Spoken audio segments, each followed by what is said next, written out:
இத்தனை நாளா mental health தான் ரொம்ப முக்கியம் நினைச்சிட்டு இருந்தேன். ஆனா 4 படி வாடி ஏறினாவோ இல்ல 4 அடி எடுத்து வச்சு நடந்தாவோ தான் தெரியுது பிசிக்கல் ஹெல்த் ரொம்ப முக்கியம்னு. என்னோட ஹஸ்பண்ட் அடிக்கடி சொல்லுவார், வாழ்றதுக்கு பணம் எந்த அளவுக்கு முக்கியமோ அதை விட நம்மளோட பாடி ஹெல்த் ரொம்ப முக்கியம்னு. அதனால பணத்தை வீண் பண்ணக்கூடாது, ஹெல்த்தி ஃபுட்டை வீண் பண்ணக்கூடாதுன்னு அடிக்கடி சொல்லிக்கிட்டு இருப்பாங்க. நேத்து பாத்தீங்கன்னா ஆடி வெள்ளி இல்ல, அதனால பொங்கல் வைக்க அக்கா கூப்பிட்டு இருந்தாங்க. நாங்க எல்லாரும் போயிருந்தோம். பொங்கல் வச்சு அடுப்பு கடையில நின்னது என்னவோ அக்கா தான். நாங்க போய் சும்மா உட்காந்து சுத்தி பார்த்துட்டு சாமி கும்பிட்டு பாப்பா கூட விளையாண்டு வீட்டுக்கு வந்தோம். அதுக்கே கால் வலி உடம்பு வலி எல்லா வலியும் வந்துச்சு.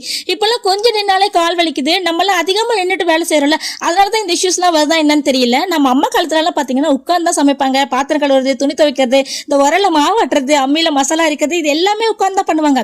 வீட்டு துடைக்கிறது கூட அப்படிதான் பண்ணுவாங்கன்னா பாத்துக்கோங்களேன். அந்த பொசிஷனே எப்படி இருக்கும். குழந்தைய நார்மல் டெலிவரிக்கு ஹாஸ்பிட்டல்ல பண்ண சொல்றாங்க பாருங்க, அதுதான் அந்த காலத்துல வீட்டுக்கு மாப்போட்ட பொசிஷன். பட் இப்ப அப்படியா எல்லாமே நின்று தான் நடக்குது.